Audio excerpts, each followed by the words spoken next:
Good morning, students. This is your science book of class 8th.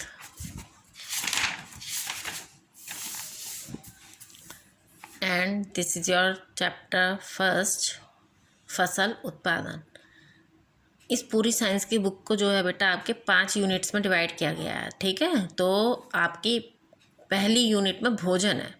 इसके आपके book में 2 chapter दिए हुए हैं। पहला है फसल उत्पादन और दूसरा है संगठन का कोशिकीय स्तर। ठीक है, तो हम आज फर्स्ट चैप्टर की रीडिंग स्टार्ट कर रहे हैं, फसल उत्पादन। रीडिंग स्टार्ट करते हैं। हमारा देश कृषि प्रधान देश है। सभी आप सबको पता ही है ना, कृषि हमारे देश में बहुत ज़्यादा होती है, खेती। विभिन्न फसलें हमारे भोजन का मुख्य भाग हैं। भ्रमणकारी मानव सदैव भोजन की खोज करता रहा है, इसलिए यह प्राचीनतम व्यवसाय है। ठीक है, सबसे पुराना व्यवसाय क्या है हमारा? काम क्या है? खेती। प्रारंभिक युग में मनुष्य अपने पुराने उपकरणों की सहायता से केवल गेहूं, चावल एवं कुछ फलों को ही अपनी शारीरिक शक्ति का उपयोग करके उगाया करता था। ठीक है, पुराने समय में केवल क्या होता था? गेहूं, चावल और कुछ फल ही होते थे जिसको वो उगाता था। तब से लेकर आज तक कृषि प्रणालियों में अभूतपूर्व परिवर्तन हुए हैं। ठीक है भाई, शुरू से लेकर और आज तक तो कितने परिवर्तन हो गए आप सबको ही पता है। आज लोगों ने नई प्रणालियों को अपनाकर अपनी फसलों को कीट, जंतुओं एवं खरपतवार आदि से बचाना तथा अनाज का सुरक्षित भंडारण करना सीख लिया है। यद्यपि भोजन उत्पादन तीव्रता से बढ़ा है, लेकिन फिर भी बढ़ती हुई आवश्यकताओं की पूर्ति के लिए पर्याप्त नहीं है। अब भी फसली पौधों द्वारा अधिक उत्पादन की आवश्यकता है। ठीक है, जो भोजन का उत्पादन है वो बहुत ज़्यादा गति से बढ़ा तो है, लेकिन हमारी जितनी जनसंख्या है और जितनी हमारी ज़रूरत है उसके लिए भी उसकी जो है आवश्यकता, जो उसकी पूर्ति है वो कम पड़ जाती है फसल की। अब आता है आपका फसली पौधे। ऐसे पौधे जिन्हें अधिक मात्रा में खेतों में उगाया जाता है फसली पौधे कहलाते हैं। इन पौधों द्वारा प्राप्त उत्पादों को पैदावार या उपज कहते हैं। यह पैदावार अन्न, जड़, रेशे आदि किसी भी रूप में हो सकती है। भारत में उगने वाली मुख्य फसलें अनाज, दालें, तेल बीज, रेशा आदि हैं। सामान्यतः उगाई जाने वाली धान्य फसलें धान, गेहूँ एवं मक्का हैं। भारत में उगाए जाने वाली कुछ फसलें निम्नलिखित हैं। ठीक है, नीचे ये कुछ फसलें दी हुई हैं जो भारत में उगाई जाती हैं। फसल मतलब बहुत सी चीज़ें उगाई जाती हैं, लेकिन कुछ की सूची आपको यहाँ पर दी हुई है। देखिए क्या है? अन्न। अन्न में क्या आता है? धान, गेहूँ, मक्का, बाजरा, रागी आदि। सब्जियों में टमाटर, आलू, प्याज, अदरक आदि। रेशेदार जूट, कपास आदि। दाल अथवा फलीदार चना, मटर, बीन्स आदि। फल केला, अंगूर, संतरा आदि। तिलहन, सरसों, मूंगफली, सूर्यमुखी, सोयाबीन आदि। कंद में क्या आएगा? आलू, अदरक, टपियोका आदि। जड़ युक्त में क्या आएगा? शकरकंद, गाजर आदि। शर्करा युक्त गन्ना, चुकंदर आदि।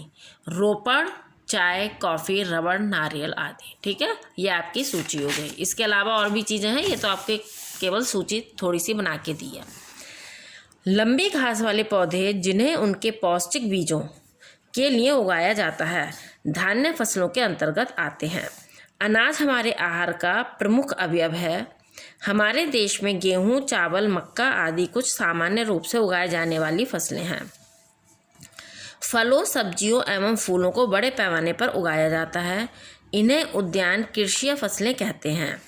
इनका बड़े पैमाने पर उत्पादन तथा व्यवस्था उद्यान विज्ञान कहलाती है। ठीक है, बहुत ज़्यादा पैमाने पर उनका उत्पादन और व्यवस्था क्या कहलाती है? उद्यान विज्ञान। सब्जियां, फलों तथा पुष्पों से हमें खनिज तथा विटामिन प्राप्त होते हैं। अब आता है ऋतुओं के आधार पर फसलों को वर्गीकृत किया जाता है। ठीक है, हमारी ऋतुएं होती हैं, गर्मी की ऋतु और वर्षा की और शीत ऋतु यानी ठंड की। तो उसके आधार पर हम फसलों को डिवाइड करते हैं, रबी तथा खरीफ। रबी फसल। रबी फसलें शीत फसलें होती हैं जो शीत ऋतु के आरंभ यानी सर्दियों के आरंभ में यानी अक्टूबर नवंबर में उगाई जाती हैं तथा गर्मियों यानी मार्च अप्रैल के आरंभ होने पर काटी जाती हैं।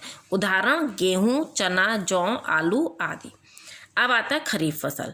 खरीफ फसलें गर्मी की फसलें हैं। ये मानसून ऋतु यानी जून जुलाई के आरंभ में उगाई जाती हैं तथा मानसून के अंत सितंबर अक्टूबर में काटी जाती हैं। उदाहरण चावल, मक्का, नारियल, मूंगफली, दालें आदि। अब आता है आपका कृषि कार्यान्वयन। फसल उत्पादन में अनेक चरण एवं परिस्थितियां शामिल होती हैं। अच्छी फसल प्राप्त करने के लिए इनका पालन करना आवश्यक होता है। अच्छी पैदावार के लिए कुछ औजारों की आवश्यकता होती है, इन्हें उपकरण कहते हैं। कृषि पद्धतियों की सूची निम्नलिखित है। फर्स्ट है मिट्टी का चुनाव, स्थिति तथा प्रकृति। सेकंड है मिट्टी तैयार करना। थर्ड है मिट्टी एकसार करना, खाद उर्वरक डालना, बीजों को बोना, निराई, सिंचाई, फसल सुरक्षा, कटाई, अनाजों का भंडारण। अब हम नीचे इन सब के विषय में पढ़ेंगे, ठीक है। सबसे पहला आता है मिट्टी का चुनाव। पौधों के स्वस्थ विकास के लिए ऑक्सीजन, जल, सूर्य का प्रकाश एवं पोषक तत्वों की आवश्यकता होती है। विभिन्न फसलों के लिए भिन्न भिन्न मिट्टी एवं पोषक तत्वों की आवश्यकता होती है, इसलिए अधिक पैदावार के लिए उचित मिट्टी का चुनाव आवश्यक है। स्थिति तथा प्रकृति। मिट्टी को खुले स्थान पर होना चाहिए, जिससे मिट्टी को वायु तथा सूर्य का प्रकाश उचित मात्रा में प्राप्त हो सके। जीव जंतुओं से फसल के बचाव के लिए फसल क्षेत्र के चारों ओर बाड़ लगी होनी चाहिए। अच्छी पैदावार के लिए मिट्टी में उचित पोषक तत्वों का होना आवश्यक है। मिट्टी की प्रकृति तथा बनावट का उसकी रासायनिक प्रकृति तथा पोषण मूल्यांकन के लिए परीक्षण करना चाहिए। सेकंड आता है मिट्टी तैयार करना, ठीक है। ये तो हो गया मिट्टी का चुनाव। अब आता है मिट्टी को कैसे तैयार करना है। मिट्टी को तैयार करने के लिए मिट्टी को जोतते हैं, मिट्टी को यानी खेत को, ठीक है। जो खेत है हमारा उसको जोतते हैं। मिट्टी को ऊपर नीचे करके भुरभुरा एवं हल्का बनाने की प्रक्रिया को जुताई कहते हैं। यह प्रक्रिया हल चलाकर की जाती है। हल लकड़ी अथवा लोहे के बने होते हैं। इन्हें सामान्यतः जानवरों द्वारा चलाया जाता है। आजकल जुताई के लिए ट्रैक्टरों का प्रयोग किया जाता है। जुताई से जड़ें आसानी से गहराई तक पहुंच जाती हैं। जड़ों को वायु का आदान प्रदान सुगमतापूर्वक हो जाता है। जुताई से लाभदायक जीवाणुओं में भी वृद्धि होती है, जो मिट्टी की पोषकता को बढ़ाते हैं, ठीक है। जुताई के 9 फायदे बता दिए आपको क्या क्या होता है। एक तो जड़ें जो है आसानी तक से नीचे ज़मीन की गहराई तक पहुंच जाती हैं। वायु का आदान प्रदान भी अच्छे से होता है, ठीक है। अब आता है आपका थर्ड, मिट्टी को एकसार करना यानी समतल बनाना। मिट्टी यानी खेत, ठीक है। खेत को जोतने के बाद उसको समतल किया जाता है।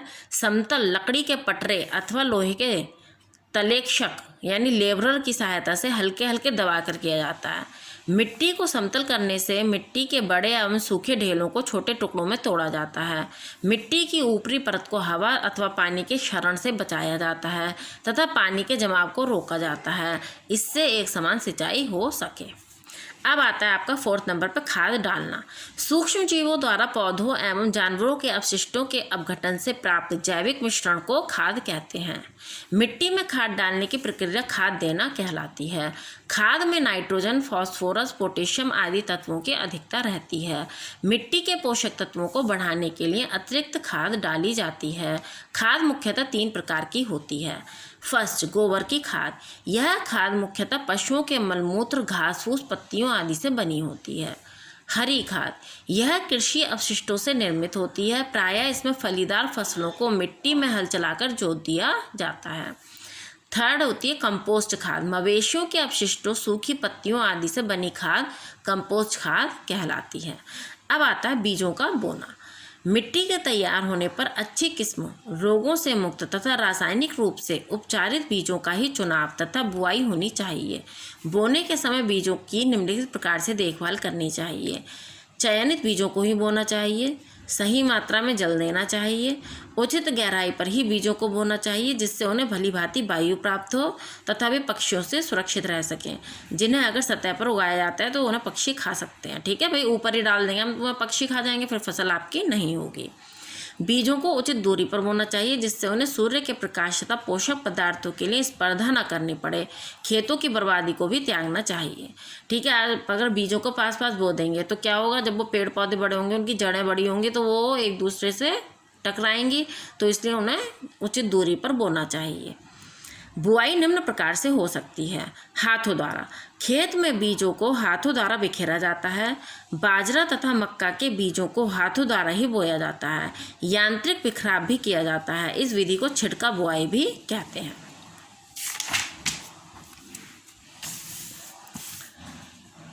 बीजपत्र अथवा बीज बर्मा द्वारा बोना। सीड ड्रिल में एक कीप होती है तथा लंबी नलियां होती हैं जो हल से जुड़ी रहती हैं। जैसे ही हल चलता है बीज नीचे फिसलकर हल द्वारा बनाए मिट्टी के खांचों में आ जाते हैं। प्रत्यारोपण द्वारा बोना। प्रत्यारोपण में बीजों को नर्सरी में बोया जाता है तथा नन्हे पौधों में विकसित किया जाता है। उन्हें उपयुक्त अंतरालों पर चयनित करके मुख्य खेत में रोप दिया जाता है। ठीक है, पहले क्या होगा, बीजों को नर्सरी में बोएंगे, जब उसमें से पौधे निकल आएंगे तो उनको लाकर खेतों में बोएंगे। जैसे कुछ फसलें जैसे चावल, प्याज, टमाटर, बैंगन तथा मिर्चों को प्रत्यारोपण द्वारा ही उगाया जाता है। प्रत्यारोपण के लाभ।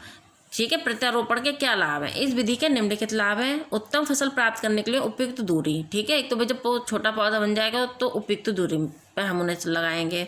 स्वस्थ चयनित बीजों को रोपा जाता है और जड़ें बेहतर ढंग से मृदा में प्रविष्ट हो जाती हैं। अब आता है छठे नंबर पर निराई। वे अवांछित पादप जो फसल पौधों के साथ पोषण, सूर्य प्रकाश तथा जल प्राप्ति के लिए उनके साथ स्पर्धा करते हैं, खरपतवार कहलाते हैं। खरपतवार बड़ी तीव्रता से बढ़ते हैं तथा अधिक मात्रा में अपने बीजों का उत्पादन करते हैं, जैसे अमेरथन्स, जंगली घास, चीनोपोडियम तथा जंगली ओट। फसल पौधों की उत्तम गुणवत्ता के लिए खरपतवार को हटा देना चाहिए। फसल के खेतों से खरपतवार निकालने को निराई कहते हैं। खरपतवार को हाथों द्वारा पटेला अथवा करनी द्वारा हटा देना चाहिए। खरपतवार को हटाने की कुछ विधियां निम्नलिखित हैं। समझ गया ना आपको कि खरपतवार क्या होते हैं? जो फालतू जंगली घास फूस उग जाती है उसको हम खरपतवार कहते हैं। अब खरपतवार नाशी के छिड़काव द्वारा। खरपतवार नाशी जैसे डायलापोन, मेटाफोर आदि खरपतवार को नष्ट कर देते हैं। फसलों पर इनका कोई प्रभाव नहीं होता। ये विषैले होते हैं, अतः बीजों को प्रयोग से पूर्व भलीभांति धो लेना चाहिए। जीव वैज्ञानिक विधि। कुछ जीव विशेषतः खरपतवारों को नष्ट कर देते हैं और फसली पौधों को क्षति नहीं पहुंचाते हैं। अब आता है आपका 7वें नंबर पर सिंचाई।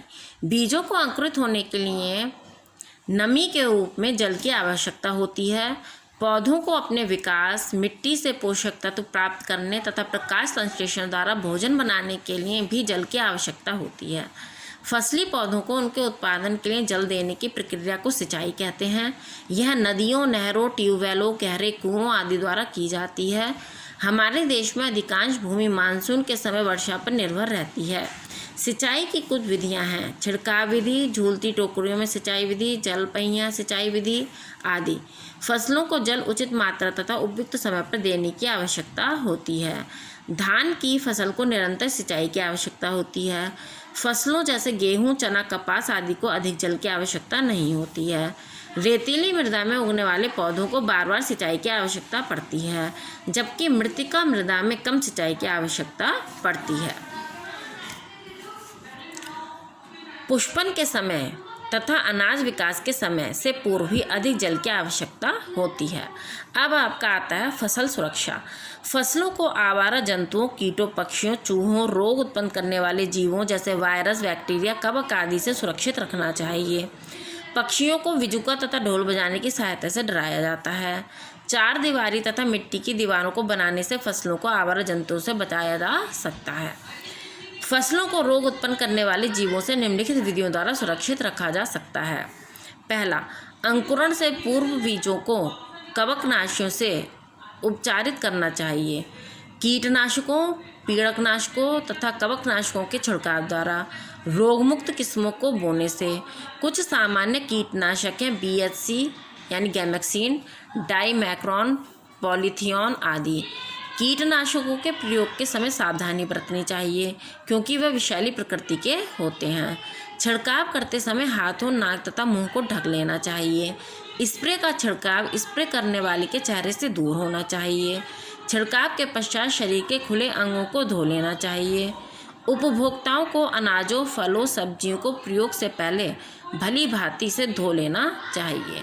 ठीक है बेटा, इसकी आपकी इस चैप्टर की आधी रीडिंग हो गई है। इसकी आधी रीडिंग हम नेक्स्ट वीडियो में करवाएंगे।